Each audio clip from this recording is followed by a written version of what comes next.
Boa tarde novamente, né? Na aula passada nós chegamos até as bem-aventuranças que o livro do Apocalipse descreve, que são 7. E nós falamos da última, que fala que bem-aventurados aqueles que lavam as suas vestiduras no sangue do Cordeiro.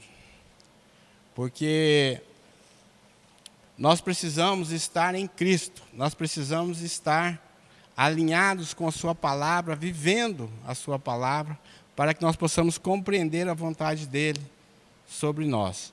E hoje nós vamos dar continuidade dizendo por que 7 igrejas.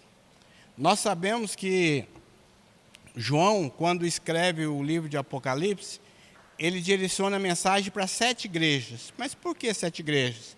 Só havia 7 igrejas naquela época? Ou havia várias igrejas, mas o Senhor escolheu essas 7 para trazer a sua mensagem de alerta, não só para aquele tempo, mas para os tempos vindouros, até chegando a nós. João escreveu as 7 igrejas que se encontravam na Ásia. Esta Ásia mencionada aqui não é o continente asiático, e nem a Ásia Menor, mas a então província romana, que tinha por capitania a grande cidade de Éfeso. Então, Éfeso era a cidade representante dessa Ásia Menor, que essas 7 igrejas faziam parte.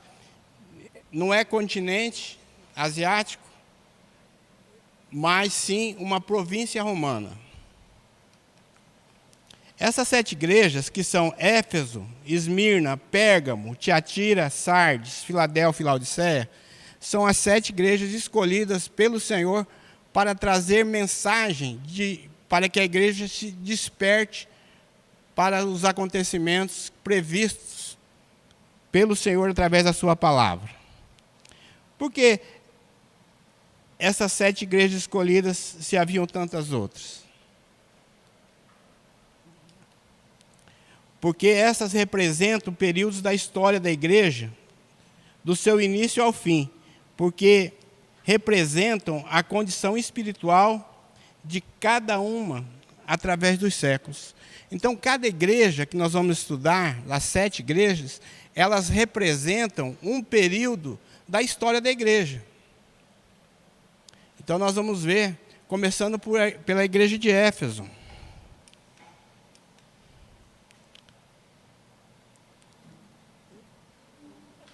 E elas também trazem a certeza da vinda do Messias à terra. No versículo 7 do capítulo 2, ou do capítulo 1, perdão, fala que todo olho o verá. Os que acham isso impossível, não creem no Deus Todo-Poderoso, que pode todas as coisas. Então, todo olho verá. A Bíblia diz que todo olho verá. O próprio Senhor Jesus, quando termina o seu Sermão do Monte, ele dá uma palavra dizendo que o Filho do Homem vai se manifestar novamente aqui na terra. A aparição do Senhor às nações da terra será precedida por um sinal. Está lá em Mateus 24:30. Quem tem a voz bem alta, abre e lê para nós, fazendo favor. Mateus, capítulo 24, versículo 30. Ele fala que a sua vinda vai ser precedida por um sinal. Joel, quando o profeta Joel do Antigo Testamento, ele fala do dia do Senhor. Ele nos dá um alerta dizendo, por que vocês querem tanto o dia do Senhor? Por que vocês buscam tanto o dia do Senhor? Porque o dia do Senhor não será um dia de paz, mas será um dia de tormento. Por quê? Porque é o dia que o Senhor vem para julgar as nações, vem julgar o seu povo. Esse dia será terrível. É o que Jesus está dizendo. Depois de, quando ele voltar para julgar todas as coisas, ele vai vir sobre as nuvens, com grande poder e glória. Ele vai vir para julgar as nações. Ele não vai voltar mais para salvar ninguém. O Senhor Jesus já fez o ato de salvação, quando ele deixou a sua glória e habitou na terra como homem, para que como homem pudesse pagar o preço do nosso resgate. Na sua vinda agora, ele não volta mais como Salvador, ele volta agora como juiz, para julgar as nações e aqueles que o rejeitaram.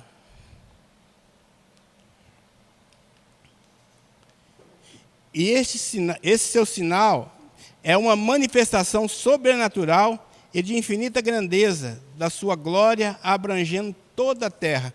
Não é assim que, como um relâmpago, né? Sai de um ponto, você vê ele em outro ponto, numa rapidez. Assim também vai ser a vinda do Senhor. Está lá em Lucas 17, 24. Sim, a sua glória, todos verão a sua glória. Todos verão a manifestação do Filho do Homem. Até quantos o transpassaram? Isto é, os judeus, que são seus irmãos na carne. Então ele vai se manifestar para toda a humanidade. Até para aqueles que o transpassaram, que é a nação de Israel. Isso indica que o Jesus virá tanto para os gentios como para os judeus. Então ele vai vir para toda a humanidade. Porque se fosse só para Israel, só Israel veria o seu retorno. Mas aqui ele diz que todo olho verá. Mesmo aqueles que o rejeitaram, eles vão ver Jesus também. Todo olho o verá. A igreja não aparece aqui porque ela já estará com Jesus quando essas coisas acontecerem. A igreja não vai passar pela tribulação. Eu já disse isso na aula passada. Todos aqueles que foram lavados, remidos no sangue do Cordeiro, todos aqueles que receberam Jesus como seu Senhor e Salvador, esses não passarão pela grande tribulação. Aqueles que esperam a vinda do Senhor, esse será recolhido no dia que o Senhor voltar para buscar a sua igreja. Porque essa volta que nós acabamos de ler, que todo olho verá, não vai ser. Não vai ser agora no arrebatamento. O arrebatamento ele vem para quem? Ele vem para a igreja. Ele vem para buscar a sua igreja no arrebatamento. Esse versículo de Lucas 17 fala do dia do grande juízo do Senhor, quando Jesus voltar para julgar todas as coisas.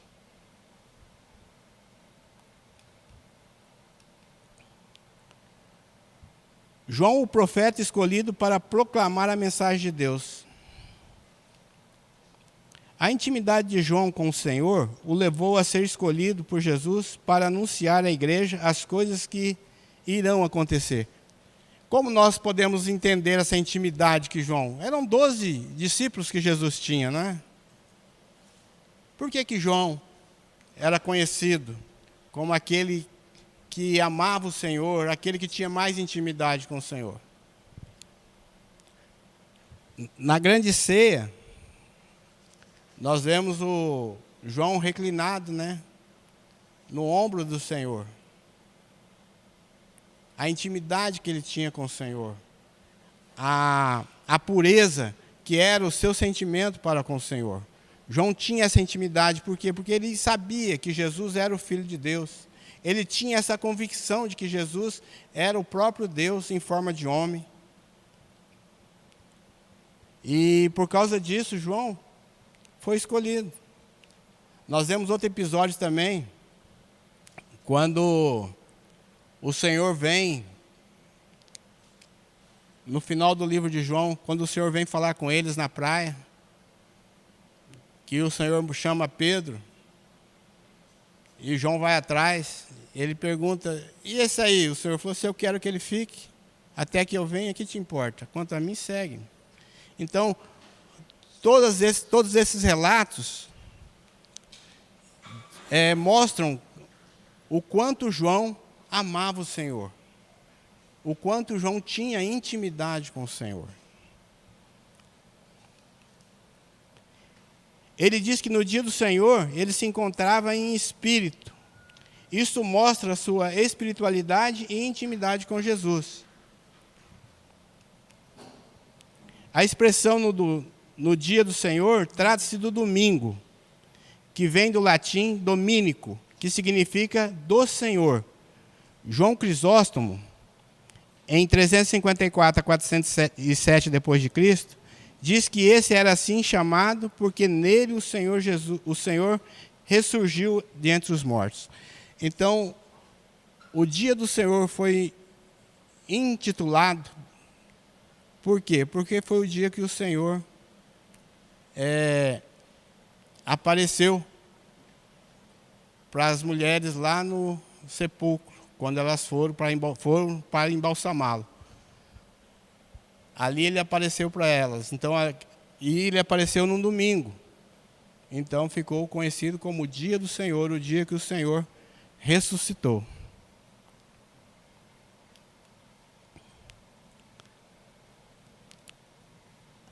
A maravilhosa visão de Cristo glorificado. Está lá em Apocalipse, do capítulo 1, do versículo 12 ao 16. Esta visão se fez necessária a João por muitas razões. Quais?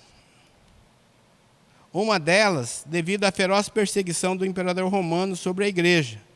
Pedro já tinha sido crucificado, Paulo decapitado e muitos outros martirizados.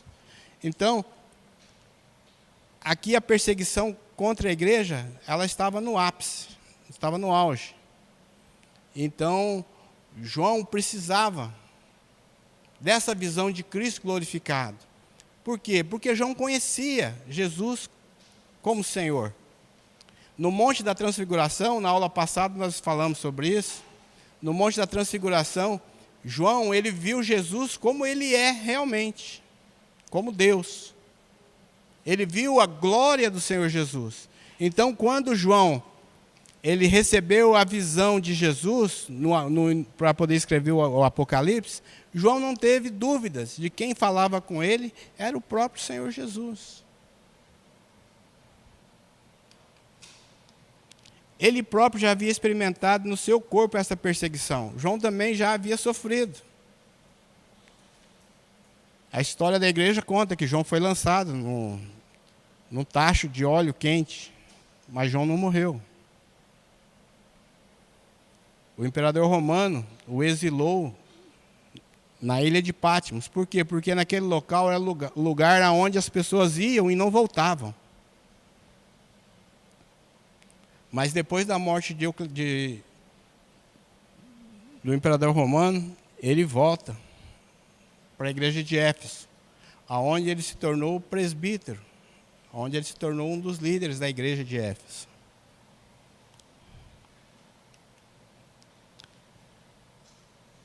A visão de Jesus, como está atualmente na glória, com certeza lhe deu ânimo para perseverar até o fim.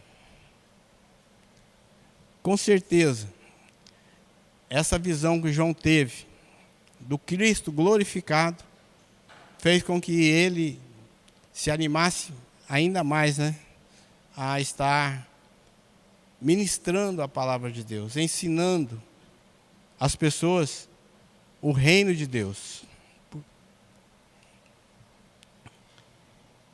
E esta é a nossa bem-aventurança, pois temos um homem divino no céu a nosso favor. Não é o que 1 João ele escreve no capítulo 2? Filhinhos, essas coisas vos escrevo para que vocês não pequem. Mas se porventura alguém pecar, nós temos um advogado junto ao Pai, que é Jesus Cristo. Ele é o nosso intercessor constantemente diante de Deus. Jesus é o único mediador entre Deus e os homens. E João aqui ele diz, nós podemos descansar e confiar, por quê? Porque nós temos diante do Pai um homem divino, que é Jesus Cristo. E como homem divino e perfeito, ele voltará. Está lá em Atos 1:11. Depois da sua ressurreição, Jesus andou na terra durante 40 dias. E nesses 40 dias ele testemunhou da sua ressurreição para muitas pessoas. Milhares de pessoas puderam testificar pessoalmente da ressurreição de Jesus. E aqui, eles estão no monte e Jesus está ensinando as últimas suas palavras como homem aqui na terra a respeito do reino. E enquanto ele falava, uma nuvem o envolveu e ele começou a subir. E todas aquelas pessoas, aproximadamente umas 500 pessoas, começaram a olhar para cima.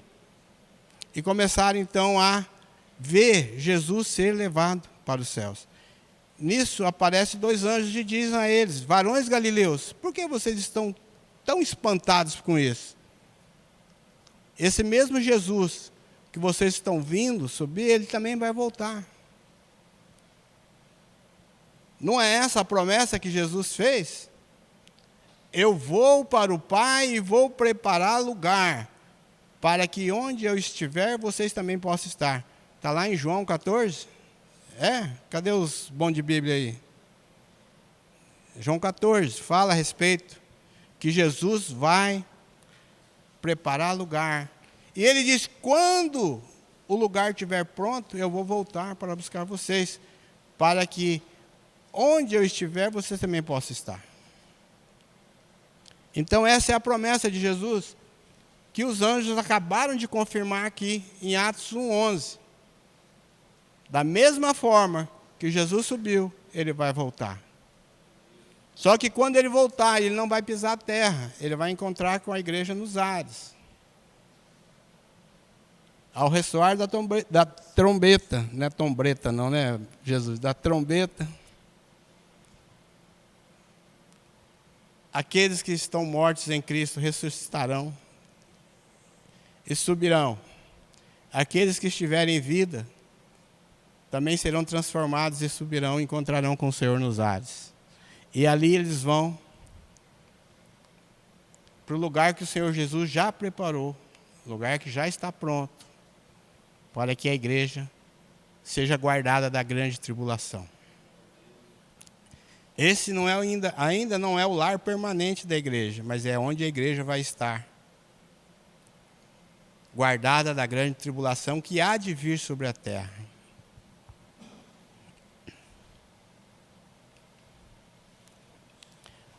As suas vestes mostram que ele estará perante a face de Deus como nosso sumo sacerdote. É o que eu acabei de falar. Aquele que está intercedendo por nós constantemente diante do Pai. Está lá em 1 João, no capítulo 2. A visão de Cristo glorificado. O mesmo João que presenciara a prisão e o martírio de Jesus, agora estava vendo Jesus na sua forma original. E quando o viu, caiu aos seus pés como morto. Interessante, né? A carga de adrenalina deve ser tão alta que o profeta não conseguiu se conter.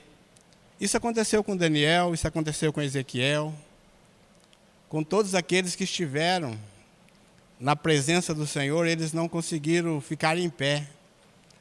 Quando Salomão terminou de construir o templo, e ele começou a orar ao Senhor, e a glória do Senhor invadiu aquele templo, todos os que estavam ali não conseguiram se manter em pé por causa da presença de Deus. Todos tiveram que se prostrar diante da glória e da presença do Senhor Jesus. Assim aconteceu com João. Tamanha a glória do Senhor, ele desmaiou. A sua aparência era como o esplendor de Deus. E ele fala a João para não temer, pois nele está todo o poder, as chaves da morte e do inferno em suas mãos.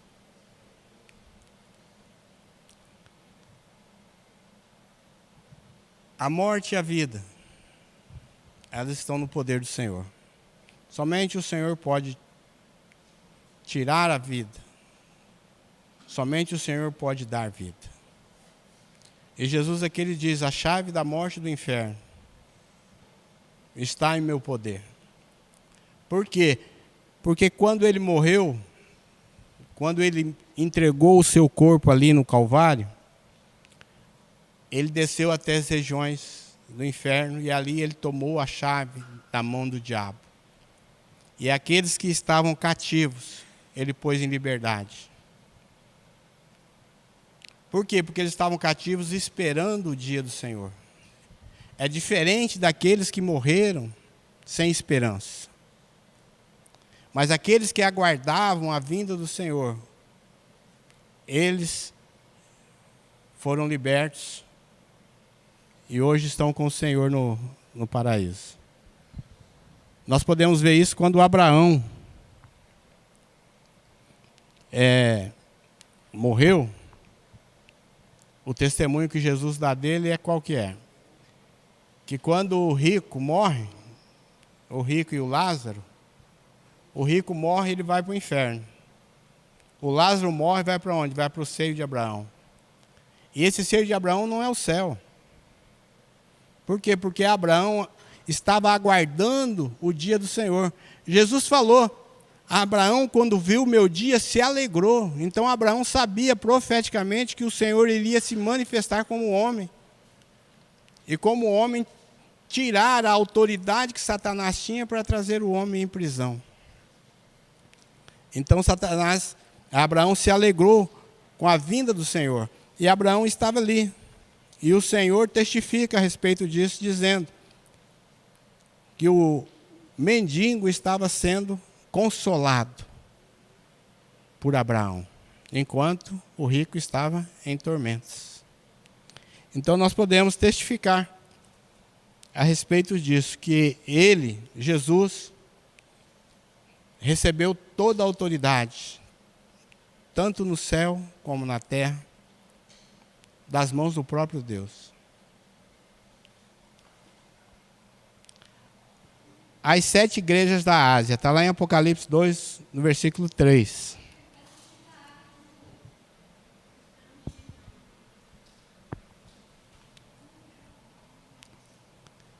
Esses capítulos do livro de Apocalipse relatam a segunda parte da divisão geral do livro, referente à igreja e o seu passado, presente e futuro, como veremos no decorrer do estudo, as 7 igrejas. Nós vamos ver que o Senhor fala a respeito das 7 igrejas, se referindo às 7 eras da igreja, começando pela igreja de Éfeso e terminando com a igreja de Laodiceia. Do ponto de vista histórico, essas igrejas existiram literalmente, e os problemas e virtudes mencionados eram reais, de modo que as cartas certamente foram úteis para a sua edificação. Muitas vezes nós achamos, que a palavra de Deus, em alguns aspectos, ela pode ser só uma literatura, mas ela não. A palavra de Deus ela é literal, de Gênesis a Apocalipse. Ela é palavra de vida. E tudo que está escrito de Gênesis a Apocalipse aconteceu e vai acontecer.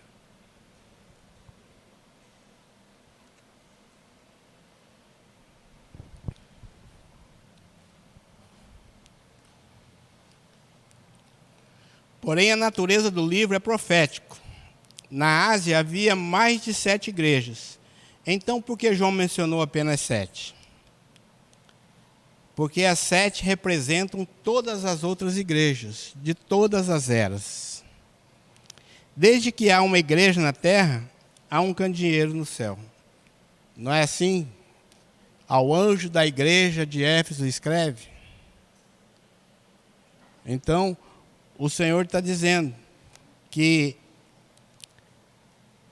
desde que haja uma igreja na terra, sempre haverá alguém que está diante de Deus por essa igreja. Cada igreja é uma representação profética de um determinado período da história da igreja, desde o primeiro século até a volta de Jesus, a volta do Senhor. Cada carta começa com uma revelação do Senhor, faz repreensões ou elogios e termina com uma palavra aos vencedores. As cartas apresentam uma impressionante uniformidade de estrutura. Cada uma delas apresenta 7 características em relação às respectivas igrejas. A primeira, atributos de Cristo. A segunda, elogio à igreja. A terceira, é o estado espiritual da igreja. A quarta, advertência. A quinta, a censura. A sexta, a sentença.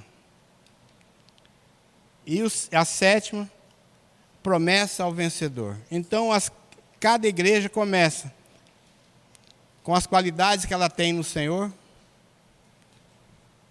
Depois o Senhor a elogia. Depois ele revela o estado espiritual de cada igreja. Depois ele faz uma advertência. Depois ele faz uma censura, exortando a igreja. Depois ele dá a sentença e depois ele dá uma promessa ao vencedor. Então, essa é a estrutura de cada carta escrita a cada igreja. A igreja de Éfeso, ela está no capítulo 2, do versículo 1 ao 7, que fala assim: para a igreja de Éfeso foi escrita a primeira das cartas. Éfeso era uma grande cidade próspera dos primeiros séculos da era cristã.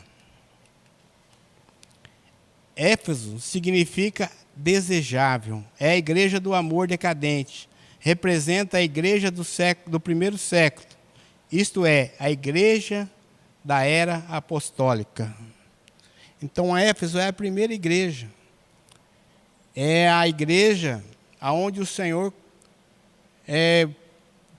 teve mais dessas 7 igrejas, onde o Senhor se manifestou mais e de muitas maneiras. Paulo ensinou em Éfeso durante 3 anos. Ele ministrou ali em Éfeso. Então, a cidade, ela conhecia o Senhor Jesus, ela amava o Senhor Jesus nos seus primeiros anos. Então, o Senhor escreve a ela a primeira carta. Por quê? Porque nós também somos assim. Quando nós recebemos Jesus como nosso Senhor e Salvador, nós somos tão cheios de amor, né? Nós queremos demonstrar esse amor em todas as situações. Mas, à medida que nós vamos caminhando, nós vamos enfrentando dificuldades. Nessas dificuldades nós vamos enfrentando, nós vamos deixando o amor se afastar um pouco de nós. Não é que nós abandonamos o Senhor, mas nós deixamos as nossas preocupações tomar lugar daquilo que deveria ser a primazia nas nossas vidas. E isso faz com que o amor vai se esfriando. Com a igreja de Éfeso não foi diferente, porque o Senhor a elogia. Conheço o seu amor, conheço o seu labor, sei que vocês não toleram falsos profetas, falsos apóstolos, vocês não recebem falsos ensinos, mas vocês esqueceram o principal, que é o primeiro amor. Eu lembro que quando eu me converti, eu ainda lembro, tá?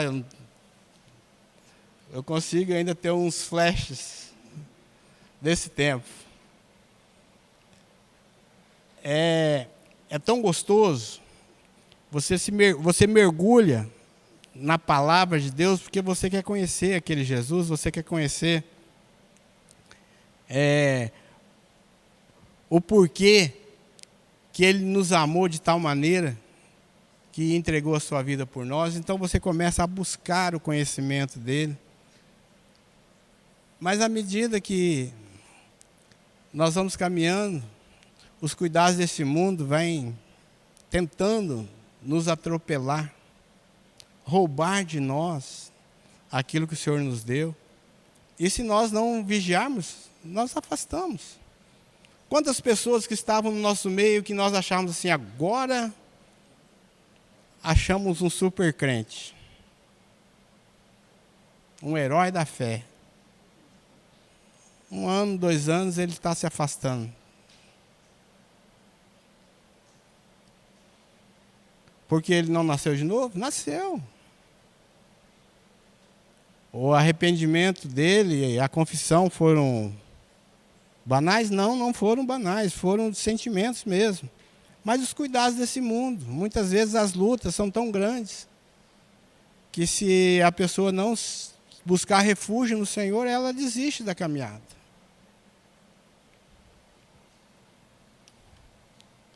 A igreja de Éfeso foi muito bem fundamentada na doutrina cristã. Paulo andou pregando e ensinando ali por aproximadamente 3 anos. Está lá em Atos 19, 20, no capítulo 20 a 31, mas nós não precisamos ver. Depois vocês dão uma lida em casa a respeito de Atos. Pelo teor da epístola aos Efésios, nota-se que o julgamento deve começar justamente pela casa de Deus. 1 Pedro 4,17, esse nós vamos ler. Pedro é bem mais duro do que João, né? Mas a palavra de Deus diz que o julgamento deve começar pela casa de Deus.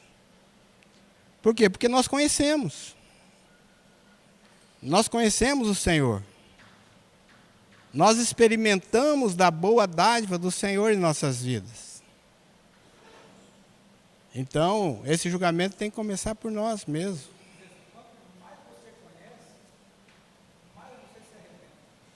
Verdade, verdade. É verdade. Quanto mais nós buscamos conhecer o Senhor, mais dificuldades aqui nós enfrentamos. Por quê? Porque a nossa luta, ela é espiritual. E há uma atmosfera espiritual regendo sobre a terra que tenta impedir as nossas vidas de se tornar uma com o Senhor. Uma já por causa do pecado, né? Quando Adão pecou, nós recebemos a semente do pecado de Adão. Então nós recebemos a natureza caída de Adão. Satanás já tem legalidade para atuar nas nossas vidas por causa do pecado de Adão. E depois, porque nós nos envolvemos tanto com esse mundo, que transferimos a nossa luta espiritual para as lutas carnais. Aí a dificuldade se torna bem pior. Porque se as lutas espirituais são difíceis, imagina as carnais.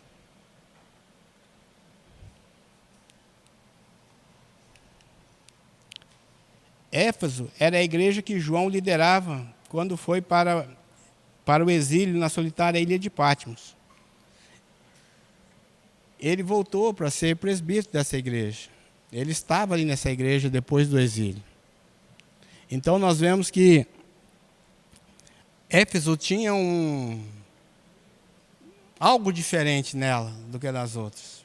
Por quê? Porque é a igreja que experimentou o poder de Deus. Muitos que estavam na igreja, eles experimentaram da presença de Jesus. Esses apóstolos que fundamentaram as igrejas, todos eles andaram pessoalmente com Jesus. O único que não andou com Jesus foi Paulo. Mas ele teve um encontro pessoal com Jesus. Ele mesmo diz que quando ele recebeu a visão celestial, ele não foi desobediente a ela. Quando ele recebeu a revelação de que Jesus era o Senhor, ele abandonou todo o seu conhecimento natural para poder experimentar do Senhor. E Paulo precisava ir para o deserto, passar 40 anos para aprender? Precisava. Apesar de todo o conhecimento que ele tinha das Escrituras, ele precisou de ir para o deserto. E lá no deserto foi quando ele conseguiu se esvaziar da sua natureza humana para receber a natureza de Cristo sobre a vida dele. Muitas vezes acontece isso com a gente. Nós precisamos abrir mão da nossa natureza para que a natureza de Deus venha governar sobre nós. Mas nós não queremos abrir mão, né? Parece que tem uma coisa tão... Ela é tão íngreme, tão pegajosa, que ela grudou na nossa alma, no nosso espírito, e não quer abrir mão. Essa vontade humana é terrível.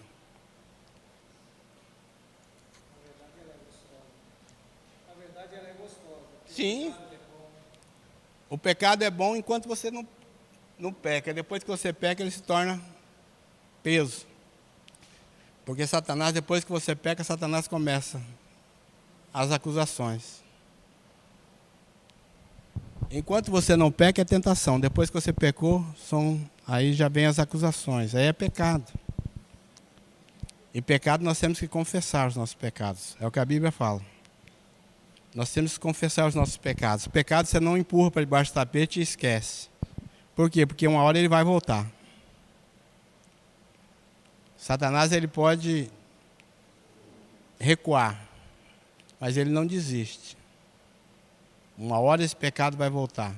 E quando voltar, o segundo estágio é bem pior do que o primeiro. O que a Bíblia diz.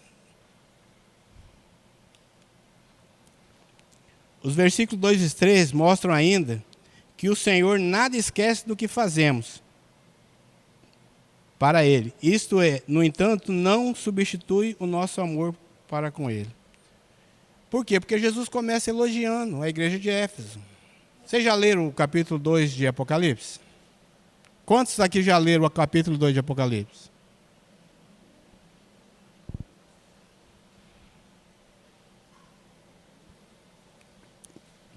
Então vocês sabem do que eu estou falando. O Senhor, ele começa elogiando a igreja de Éfeso por causa do seu amor, da sua dedicação. Mas o Senhor a repreende por quê? Porque ela começou a fazer aquilo mecanicamente. Começou a fazer as boas obras, como o Wagner ensinou hoje de manhã, né? Quem foi pôde aprender, que as boas obras acompanhadas, sem a fé, ela não tem valor nenhum para o Senhor. E é o que a igreja de Éfeso começou a fazer. Começou a ensinar sem amor, começou a praticar o bem sem amor, mecanicamente. E o Senhor a repreende, porque ela abandonou o primeiro amor. Tenho, porém, contra ti que abandonaste o teu primeiro amor. Mas o Senhor, ele não permite que aqueles que são dele se percam. Não é que Jesus fala, aquele que o Pai me deu, de maneira nenhuma eu lanço fora? Então o Senhor, ele faz as correções para quê? Para que nós possamos nos voltar para ele. Assim foi com a igreja de Éfeso. O que significa o primeiro amor? É Cristo ter a primazia em nosso ser, em nossa vida. Cristo tem que ser o tudo em nós. É fácil? Não, não é mesmo não. Porque muitas vezes nós queremos lutar, né, contra a vontade do Senhor.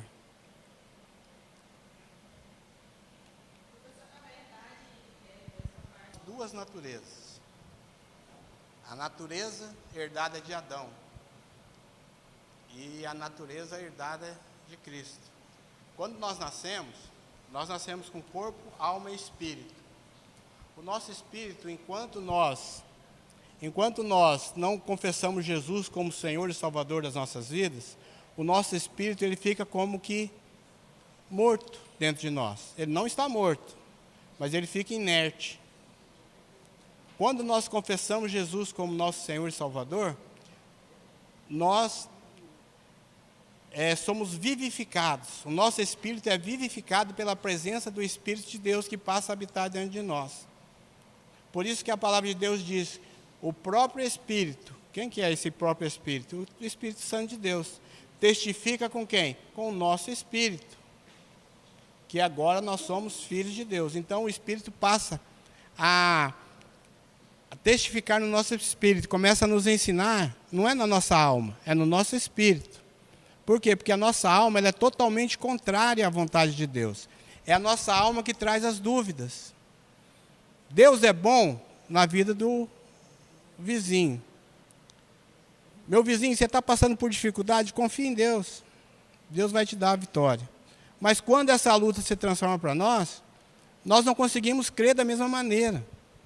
Por quê? Porque a nossa alma, que é totalmente contrária à vontade de Deus, ela começa então a querer dominar sobre o Espírito de Deus que habita em nós. Se nós alimentarmos o Espírito Santo de Deus, a nossa fé em Deus vai aumentando. E nós vamos passando a confiar que Deus é poderoso para fazer aquilo que nós estamos falando. Por isso que Jesus disse, tudo aquilo que vocês pedirem ao Pai, crendo que recebereis, vocês receberão. Mas essa confiança é gerada em nós à medida que nós vamos tendo comunhão com o Espírito Santo de Deus e com o Espírito Santo de Deus comunhão com o nosso espírito. A nossa alma ela vai perdendo essa liberdade que ela sempre teve. Porque eu costumo dizer que a nossa alma ela nos domina na época mais difícil da nossa vida, que é a época da infância, da adolescência e da juventude. Eu conheci o Senhor, eu tinha 23 anos de idade. Eu estava no auge da minha juventude. E a dificuldade que eu tinha de me submeter a Cristo. Por quê? Porque minha alma gostava de festa. Eu gostava de tudo que os jovens de hoje gostam. Até mais. E eu tinha que abrir mão disso. Isso para mim era uma luta interna muito grande. Se eu falar para você que eu consegui vencer essa dificuldade, é mentira, porque se eu me afastar do Senhor, logo eu estou fazendo aquelas coisas que eu fazia antes. Porque o que faz com que nós sejamos submissos ao Senhor é a intimidade que nós temos com Ele. À medida que eu vou conhecendo o Senhor através da leitura, à medida que eu vou conhecendo o Senhor através da oração, através do jejum, a minha alma vai perdendo força. E o meu espírito, então, começa a dominar a minha alma. A minha vontade começa a ser subjugada à vontade do Senhor.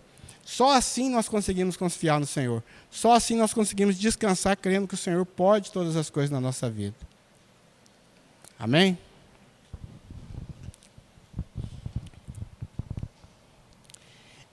Ele conhece os nossos corações, o nosso interior, tão bem como o nosso exterior. Está em 1 Samuel 16, 7. Nós tínhamos até um rap com essa música, né, Lu? Porque o Senhor não vê como o homem vê. O Senhor, como é que é? O homem vê o exterior, o Senhor o coração. Nós tínhamos um rap na igreja com essa música.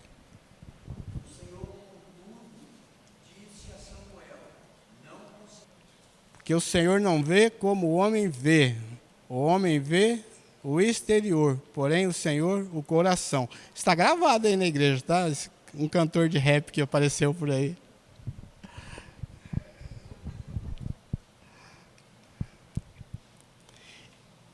É no ponto em que caímos que Ele nos espera. O versículo 5 do capítulo 2 fala o quê? Lembra-te, pois, onde caíste, e volta à prática das primeiras obras. Lembrar onde caiu é aonde nós pecamos, tá? Nós pecamos. E quando nós pecamos, nós afastamos a presença do Espírito de Deus de nós. Por quê? Porque Ele não habita em templo impuro. Mas nós confessamos os nossos pecados. Quando nós confessamos os nossos pecados, a palavra de Deus diz que Ele é fiel e justo para nos perdoar os pecados e nos purificar de toda injustiça. Então, nós temos que lembrar aonde foi que o Senhor parou de atuar na minha vida. Por que que o Senhor parou de atuar na minha vida? Aonde foi que eu deixei de ser usado por Deus? Volta. Senhor, eu pequei contra ti. Não é a oração daquele publicano, né? Diante do templo. Senhor, eu pequei contra ti diante dos céus, eu não sou digno de ser chamado teu filho. Mas tem misericórdia de mim e me renova. Jesus falou que ele saiu renovado, saiu purificado. Por quê? Porque ele teve um coração de arrependimento. Nós precisamos entender que o pecado, ele traz consequências sérias para as nossas vidas. E uma delas é a condenação eterna. Mas nós sabemos que, se nós confessarmos o Senhor, Ele também perdoa os nossos pecados. E Ele não lembra mais dele. Quando você é lembrado de um pecado que você já confessou, rejeita ele, porque não é o Senhor que está te cobrando. É o acusador das nossas almas, porque ele é legalista. Ele vai tentar o tempo todo dizer na sua mente que você não está perdoado. Mas se você confessou o seu pecado, o Senhor já te perdoou. Então é onde caímos, que Ele quer que nós... O Peregrino, vocês já assistiram aquele filme Peregrino? Quando ele se perdeu no caminho, o que ele teve que fazer? Ele teve que voltar lá no início da encruzilhada. Vocês lembram? Quando ele chegou na encruzilhada, tinha 3 caminhos. E ele pegou o caminho errado. Quando ele reconheceu que o caminho que ele estava era errado, que ele só cortou um atalho? Não, ele teve que retornar lá no início da estrada, para poder pegar o caminho certo. Assim é com nós também. Muitas vezes nós achamos que não, é só eu abandonar e continuar. Não é verdade. A Bíblia não fala assim. Fala, lembra-te onde caíste. Lembrar é confessar.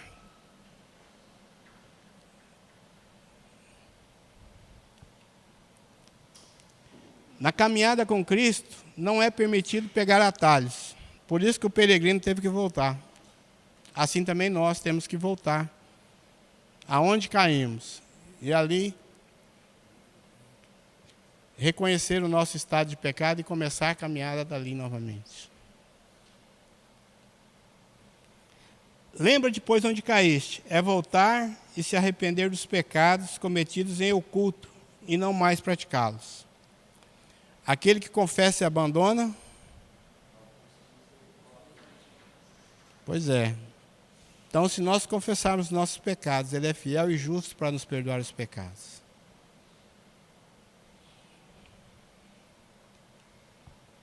Os nicolaítas. Os nicolaítas não são encontrados na história. Por ser uma profecia, devemos então atentar ao significado das palavras. Nical significa conquistar, estar sobre. Laos, povo comum e secular. Então, Nicolaico significa o quê? Aquele que domina sobre o povo.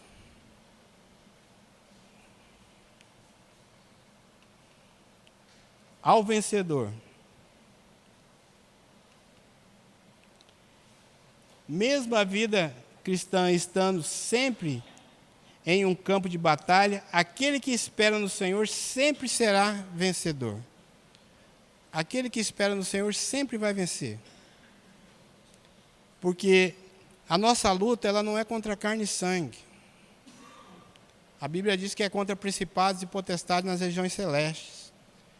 Então, se você está sendo confrontado por alguém, coloca diante do Senhor. E você vai ver que aquele confronto ali, ele vai acabar. Por quê? Porque a sua luta não é contra aquela pessoa que está te confrontando. A luta é contra principados, é contra Satanás, é contra os demônios.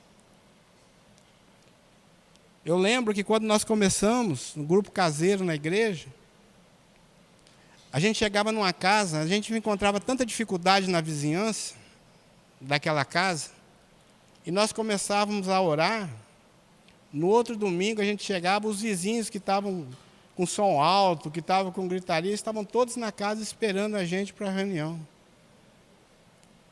Por quê? Porque a luta ela é ganha nas regiões celestes. A nossa batalha ela é travada nas regiões celestes. Daniel foi assim. Daniel estava orando, buscando uma resposta de Deus. E quantos dias ele demorou para receber essa resposta? 21 dias. E quando o anjo chegou para dar a resposta, disse para ele: olha, a sua oração foi ouvida no primeiro. Mas o príncipe da Pérsia, que era a potestade que dominava sobre aquela região, tentou me impedir de trazer a resposta para você. Mas eu estou aqui para te dar a resposta. Por quê? Porque o Senhor mandou o auxílio. Então, a resposta vem. A nossa luta é travada nas regiões celestes. Você lutou espiritualmente, o Senhor vai te dar a vitória. Não é contra as pessoas, não é contra o nosso vizinho.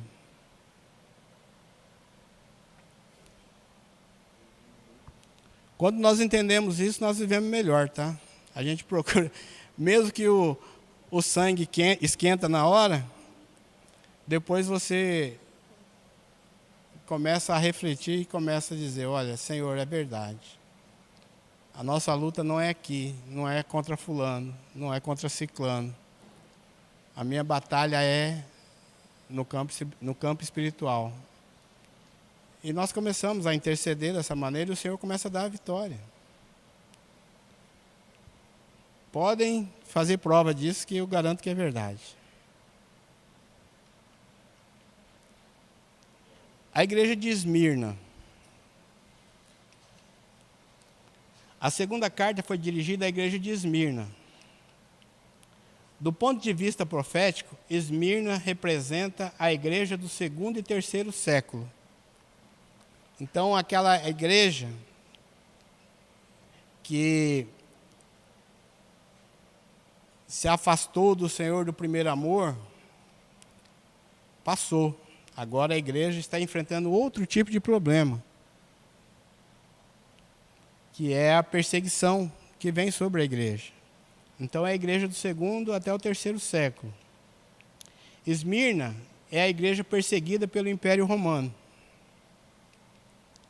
A palavra Esmirna vem de mirra, que significa amargura e sofrimento. Então, durante a perseguição, a igreja enfrentou muitas situações difíceis. Famílias sendo dizimadas, crianças sendo mortas por animais. Os romanos eles eram tão bárbaros que eles fechavam, a arena e soltavam animais, leões, para matar as pessoas, os cristãos que estavam ali dentro. Eles treinavam cachorros para serem assassinos. Então, nós vemos a igreja perseguida, a igreja que sofria, mas ela é a igreja que não abandonou o Senhor de espécie alguma. Mesmo passando por situações igual ela passou, ela não abandonou o Senhor. Essa igreja representa o período de 100 a 312 depois de Cristo. Tribulação e pobreza. Tem Apocalipse 2:9. A tribulação é o meio que Deus usa para que possamos experimentar o poder da sua ressurreição. Porque a tribulação faz com que nós nos aproximemos do Senhor. Eu lembro uma época que eu estava tão angustiado, que a única coisa que servia para mim era a Bíblia.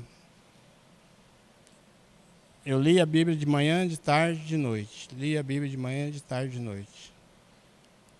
Foi o que me capacitou a passar a dificuldade que eu estava passando na época.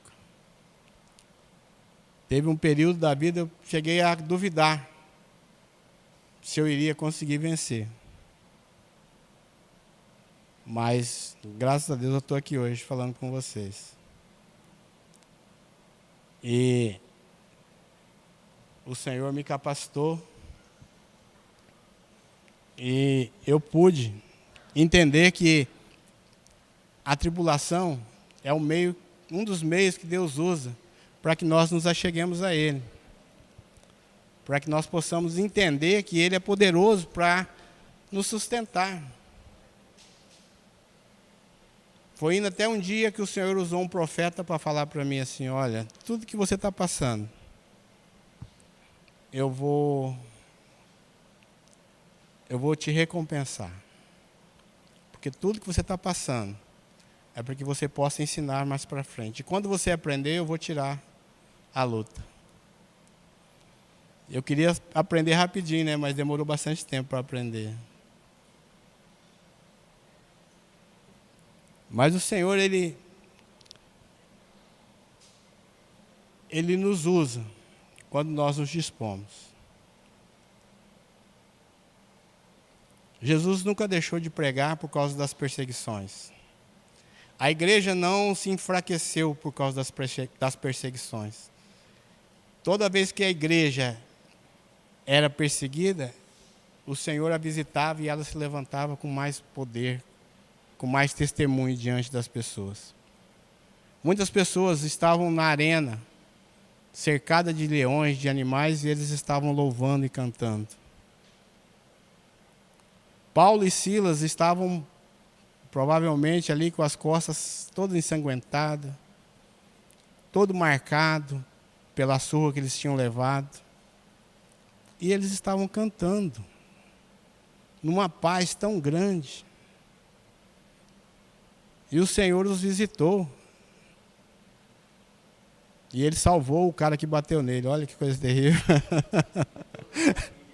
Ele salvou o cara que bateu nele. Mas Deus nos mostra isso para que nós possamos entender que nós não lutamos naturalmente. Por mais que nós queiramos pensar que é natural, nós só vencemos espiritualmente. Nós só vencemos no sobrenatural. Esta pobreza referida é apenas material, pois espiritualmente o Senhor Jesus diz que ela é rica.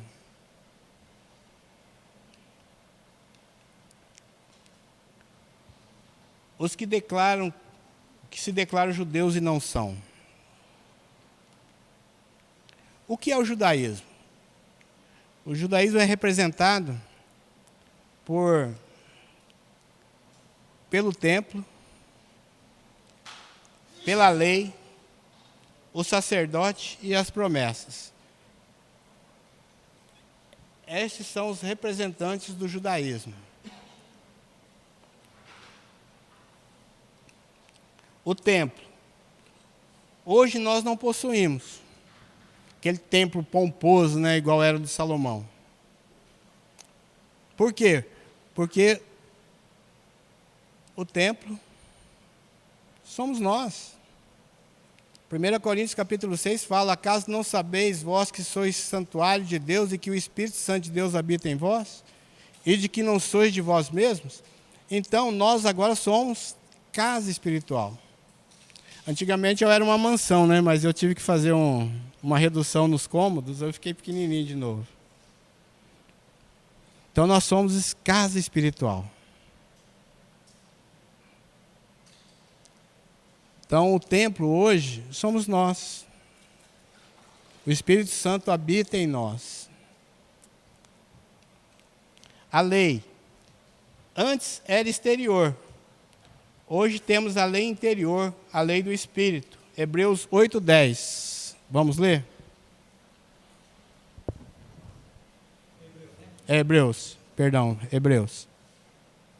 Mas, de fato, Jesus foi encarregado de um serviço sacerdotal que é superior ao dos sacerdotes, pois a aliança que ele conseguiu é melhor porque ela se baseia em promessas de coisas melhores. Um sangue imaculado, um sangue puro, sem pecado. Então Jesus se tornou o mediador dessa nova aliança, dessa promessa a qual nós esperamos hoje. Por quê? Porque ele recebeu todo o nome que está acima, o nome que está acima de todo nome. Então as promessas hoje para nós são bem superiores, porque nós esperamos a volta do Senhor para nos buscar. Em cada igreja existe um opositor. Em Esmirna eram judeus. Interessante, né? Quem deveria ser as testemunhas são aqueles que são os opositores. Mas foi assim com Paulo também. Quando Paulo estava preso, os seus acusadores eram judeus. Tribulação de 10 dias. Este é um pequeno período de tempo que está contado e determinado pelo Senhor. Está lá em Gênesis 24, 55 e Daniel de 1, 12. Na numerologia bíblica, 10 é um número perfeito, completo, que indica aqui o ciclo completo de uma perseguição.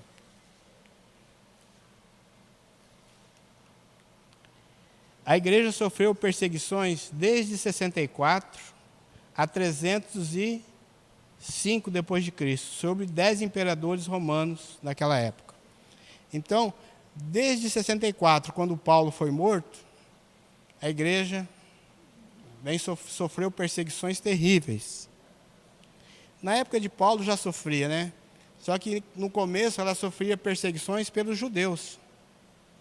Os próprios judeus começaram a perseguir a igreja.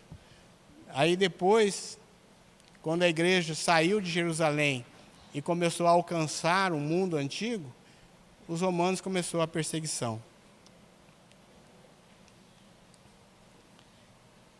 Também pode ser os últimos 10 anos deste período, que foram os piores dentre todos sob o domínio de Diocleciano.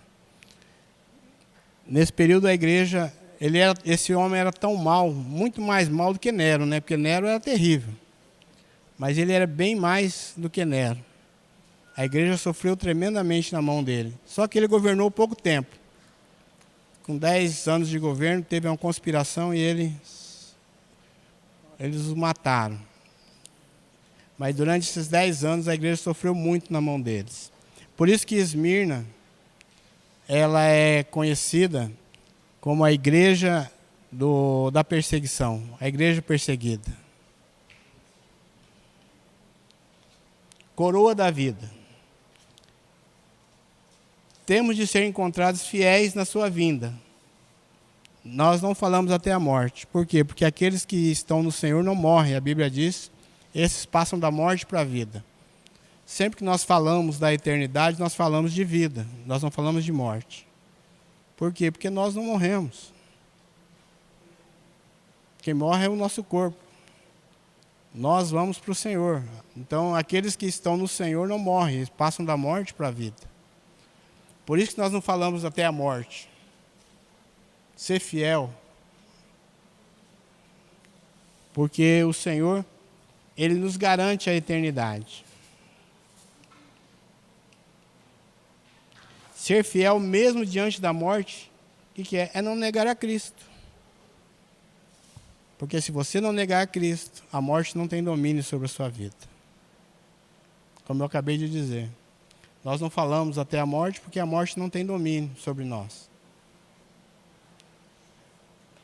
Aqueles que negarem a Jesus, esses sim, ficarão presos na morte, até o dia do seu julgamento. Mas a igreja não. O dano da segunda morte mencionado no versículo 11 se refere àqueles que negaram sua fé diante das perseguições. É possível perder a salvação?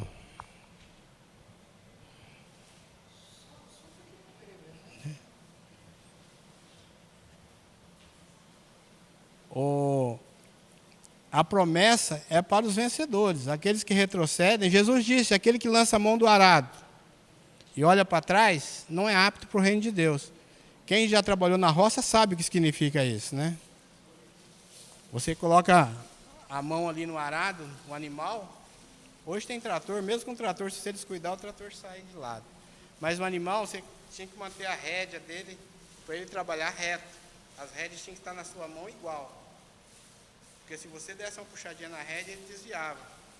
Então, se você olhasse para trás, automaticamente quando você olha para trás, você mexe com as mãos. Então, você tinha que pegar no arado e olhar para frente, para a direção aonde você estava arando a terra. Assim também, Jesus disse: aquele que olha, está no reino de Deus, e olha para a velha vida e sente prazer nela, não é apto para estar no reino de Deus. Por quê? Porque aquele que está em Cristo, ele tem que ser nova criatura. As coisas velhas já não pode ter mais deleite em nós.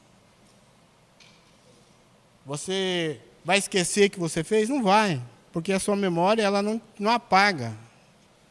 Você não faz um backup, é backup que chama? Você não faz um backup na sua mente e esquece aquilo lá. Você vai ser lembrado, porque a função do inimigo é te lembrar o tempo todo daquilo que você fez de errado para você afastar do Senhor. Mas você não pode retroceder, mesmo diante das perseguições. A igreja de Esmirna, mesmo diante das perseguições, ela não retrocedia.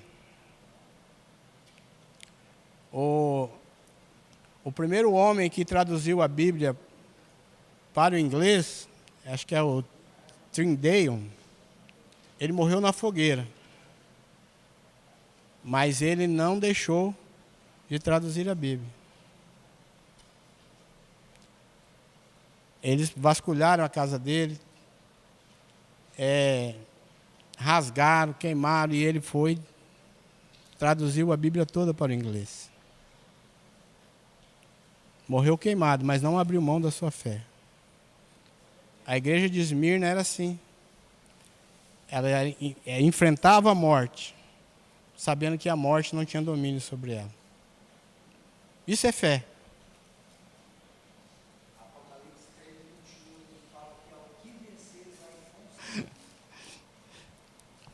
O lago de fogo é a segunda morte. O lago de fogo é a sentença final daqueles que negaram a Jesus. Mas Deus tem prazer na morte do ímpio? Não. Antes, o desejo de Deus é que ele se arrependa e seja salvo. É o que está escrito lá. Onde? Onde está escrito isso? Cadê os bons de Bíblia aí? Ezequiel, gente. Ezequiel fala, capítulo 33 e 34, a respeito do Atalaia. Deus não tem prazer na morte do ímpio. O desejo de Deus é que o ímpio se arrependa e seja salvo. Deus mudou? Não. A palavra fala que ele é imutável, ele não muda. Então esse continua sendo o mesmo desejo de Deus até hoje.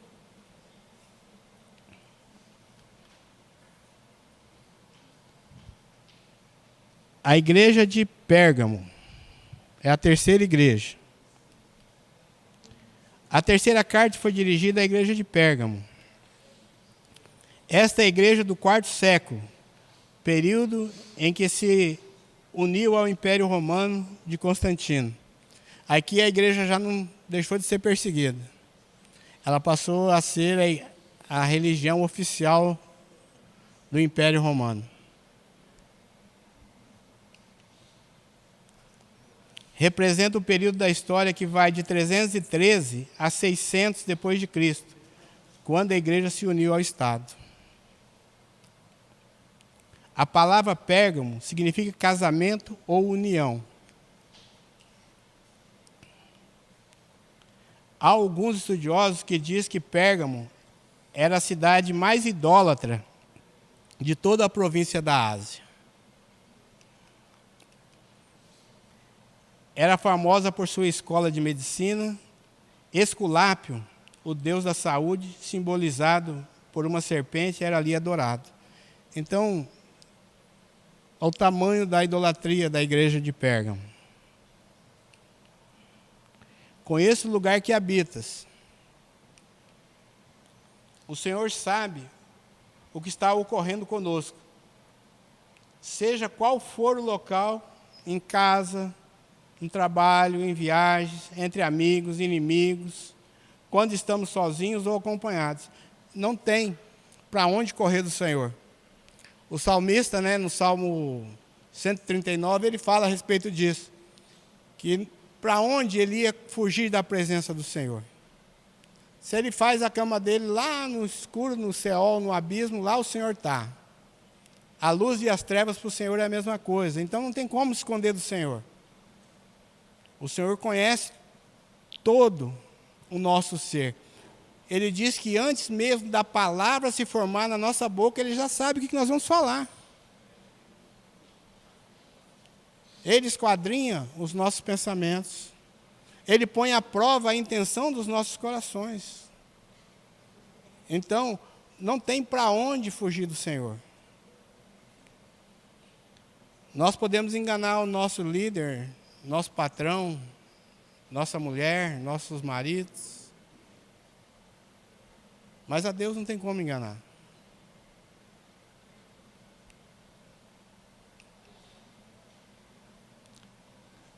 Onde está o trono de Satanás?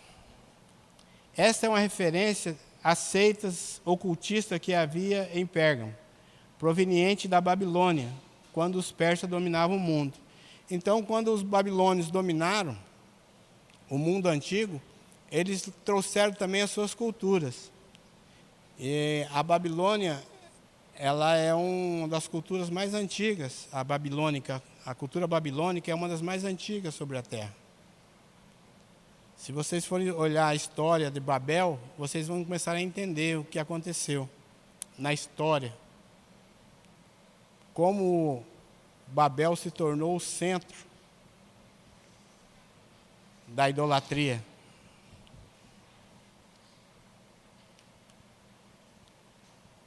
Como o diabo não conseguiu enfraquecer a igreja pela perseguição e o sofrimento, procurou então corrompê-la. Corromper o quê? Através da fé. Até 313, Satanás tentou destruir a igreja, através das perseguições, através da morte. Muitos cristãos morreram. Mas quando morre um, parece que nascia 10. As pessoas olhavam a pessoa morrendo pela fé, elas queriam aquela fé para elas. Então, Satanás, como ele viu que não conseguia corromper a igreja por causa das perseguições, o que ele fez? Ele deu um sonho para Constantino, onde Constantino pôde olhar e ver os cristãos defendendo Roma. Aí ele disse, a partir de hoje eu sou cristão. E colocou a igreja cristã como igreja oficial de Roma. E a igreja, em vez de perseguição, começou a ter privilégios. E os privilégios fez com que a igreja esfriasse, baixasse a guarda. E ela começou então a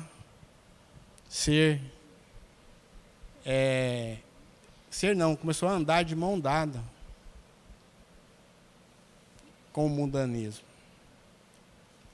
Foram nessas épocas que a maioria das festas pagãs começaram a ser introduzidas no meio do cristianismo. A Páscoa, distribuição de ovos de Páscoa. Coelho bota ovo. coelho era o símbolo da fertilidade. Ele sempre foi símbolo de fertilidade. E o ovo também. Então, o pagão, eles faziam essa festa e decoravam ovos e davam de presentes em certas datas. A igreja, o que ela fez? A igreja romana trouxe para dentro da igreja essas práticas. A história é como ela é, eu vou contar para vocês, acho que dá tempo. A história secular conta que em Babel, Nimrod era o líder daquele povo. E Nimrod tinha uma mulher que chamava Semíramis. Essa Semíramis era muito formosa. E Nimrod morreu, não teve filho. E a Semíramis ficou viúva, né? É óbvio. Ele morreu, ela ficou viúva. E Semíramis apareceu grávida. E aí, como explica uma gravidez na viuvez? Nimrod era tido como um deus. E Semíramis disse que Nimrod veio visitá-la à noite e teve relações com ela. E ela engravidou. E ela teve um filho e colocou o nome desse filho de Tamuz. Tamuz é o quê? Filho de Deus, de um Deus, filho de um Deus, com Semíramis. E quando Tamuz estava na infância, ele teve um problema de saúde e morreu. Isso é história secular, tá, gente? Isso não está na Bíblia, não. E Tamuz morreu. E ela convocou as rezadeiras para velarem o corpo durante 40 dias. No final de 40 dias, Tamuz ressuscitou. E para comemorar, ela decorou ovos e entregou no reino todo, dando de presente ovos decorados. A Mesopotâmia tem esse costume até hoje de decorar os ovos e dar ovos decorados, pintar ovos, né, dar esses ovos decorados. O chocolate foi marketing depois que entrou. Mas essa é uma festa pagã antiga. Aí Semíramis ficou conhecida como a mãe do menino Deus, que a Igreja Católica introduziu com o menino Jesus. Não tem uma mulher, uma santa na Igreja Católica com um nenenzinho no colo? Aquilo ali veio de onde? Veio de Babel, de Semíramis. Ela ficou conhecida como a mãe do menino Deus. E Tamuz como filho de um Deus. Então, essa é a história do paganismo. E por ser mãe de um menino Deus e casada com um Deus, Semíramis ficou conhecida como a rainha dos céus. Se você for lá aos livros de Jeremias, você vai ver que na idolatria daquele povo, você vai ver que eles tinham um culto à rainha dos céus. Quando Nabucodonosor levou cativo o povo de Israel, Jeremias ficou e ali eles começaram a passar necessidade, porque a Babilônia havia deixado a terra de Israel toda assolada, Jerusalém assolada. Eles começaram dizendo: nós estamos sofrendo porque nós deixamos de dar ofertas à rainha do céu. Aí Jeremias exorta o povo, mas o povo, no coração endurecido, não se quebrantar. Por causa disso, eles foram todos, né? Foram para o cativeiro. Mas essa é a história. E a igreja de Pérgamo, ela começou a atrair essas práticas mundanas para o meio da igreja. E Satanás, muito esperto, né, trouxe sobre elas essa união. Adulterando a palavra de Deus e semeando doutrinas falsas. Eu acabei de falar isso para vocês agora. Ao mencionar Antipas, Jesus mostra que nos conhece pelo nome e tem por nós uma atenção especial. Está lá em João 10:3.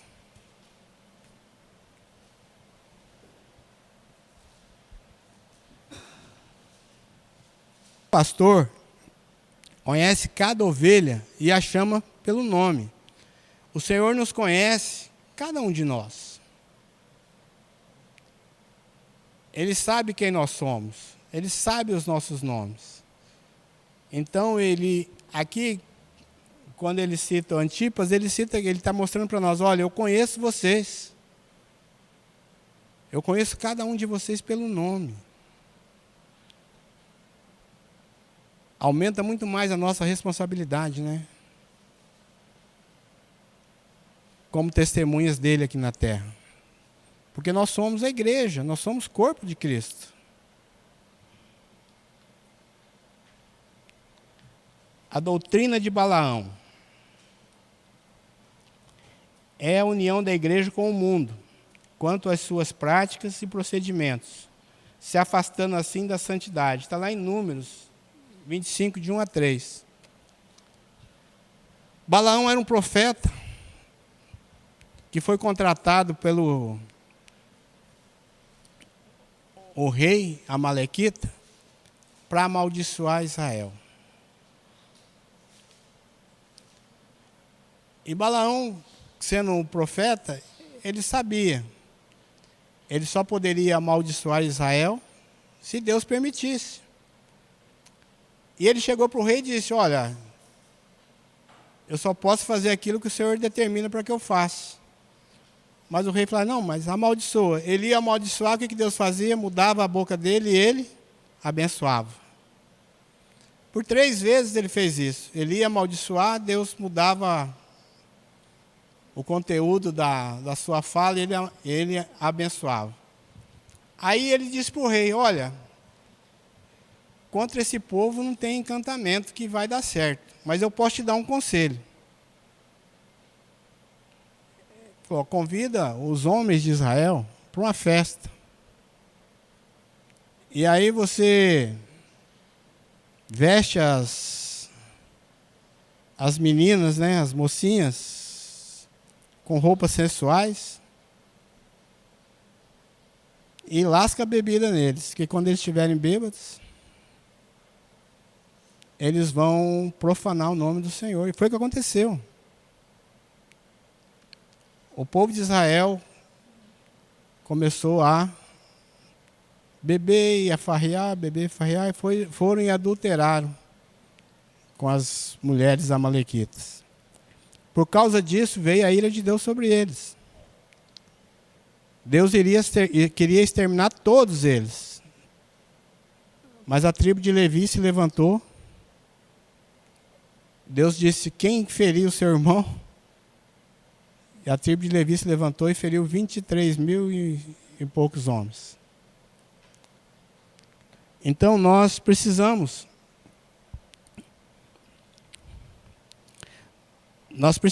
entender que é possível sim o servo do Senhor se afastar da presença de Deus,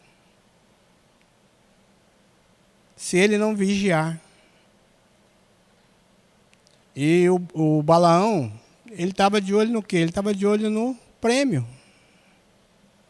Ele não estava disposto a fazer aquilo que Deus ordenou que ele fizesse. Mas ele queria o prêmio, ele queria o lucro do seu trabalho. Pode ser.